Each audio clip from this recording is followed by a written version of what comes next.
ಅಣ್ಣಿಗೇರಿ ಕೊಲೆ ಶಂಕೆ ಹೂತಿದ್ದ ಶವ ಹೊರತೆಗೆದು ಪರೀಕ್ಷೆ. ಕಳೆದ ನವೆಂಬರ್ನಲ್ಲಿ ಹೃದಯಾಘಾತದಿಂದ ಮೃತಪಟ್ಟಿದ್ದಾರೆ ಎಂದು ನಂಬಿ ಅಂತ್ಯ ಸಂಸ್ಕಾರ ಮಾಡಲಾಗಿದ್ದ ವ್ಯಕ್ತಿಯ ಸಾವಿನ ಪ್ರಕರಣಕ್ಕೆ ಈಗ ಹೊಸ ತಿರುವು ಸಿಕ್ಕಿದೆ.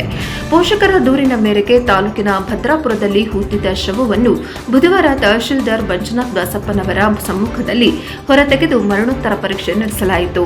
ವಾಯುವ್ಯ ಸಾರಿಗೆ ಚಾಲಕರಾಗಿದ್ದ ಬಾಬಾಜಾನ್ ಚಿನ್ನು 51 ವರ್ಷದ ವ್ಯಕ್ತಿ ಕಳೆದ ನವೆಂಬರ್ 11ರಂದು ಧಾರವಾಡದಲ್ಲಿ ಸಾವನ್ನಪ್ಪಿದ್ದರು. ಅಂದು ಕುಟುಂಬಸ್ಥರು ಇದು ಹೃದಯಾಘಾತ ಎಂದು ಭಾವಿಸಿ ಸ್ವಗ್ರಾಮ ಭದ್ರಾಪುರದಲ್ಲಿ ತರಾತುರಿಯಲ್ಲಿ ಅಂತ್ಯ ಸಂಸ್ಕಾರ ನೆರವೇರಿಸಿದ್ದರು. ದಿನ ಕಳೆದಂತೆ ಬಾಬಾಜಾನ್ ಅವರ ಪತ್ನಿ ವಹಿದಾಬಿ ನಡವಳಿಕೆಯ ಮೇಲೆ ಪೋಷಕರಿಗೆ ಅನುಮಾನ ಶುರುವಾಗಿದೆ. ತನ್ನ ಮಗನದ್ದು ಸಹಜ ಸಾವಲ್ಲ, ಯಾವುದೋ ದುರುದ್ದೇಶದಿಂದ ಸೊಸೆಯೇ ಹತ್ಯೆ ಮಾಡಿದ್ದಾಳೆ ಎಂದು ಆರೋಪಿಸಿ ಪೋಷಕರು ಜಿಲ್ಲಾ ಪೊಲೀಸ್ ವರಿಷ್ಠಾಧಿಕಾರಿಗಳಿಗೆ ದೂರು ನೀಡಿದ್ದರು. ಅಂದು ಮರಣೋತ್ತರ ಪರೀಕ್ಷೆ ನಡೆಸದೆ ಕಾರಣ ಸಾವಿನ ರಹಸ್ಯ ನಿಗೂಢವಾಗಿಯೇ ಉಳಿದಿತ್ತು. ದೂರನ್ನು ಗಂಭೀರವಾಗಿ ಪರಿಗಣಿಸಿದ ಅಧಿಕಾರಿಗಳು ಇಂದು ಸ್ಮಶಾನದಲ್ಲಿ ಹೂತಿದ್ದ ಶವವನ್ನು ಹೊರತೆಗೆದು ಸ್ಥಳದಲ್ಲಿಯೇ ಮರಣೋತ್ತರ ಪರೀಕ್ಷೆಗೆ ಸಿದ್ಧತೆ ನಡೆಸಿದ್ದಾರೆ.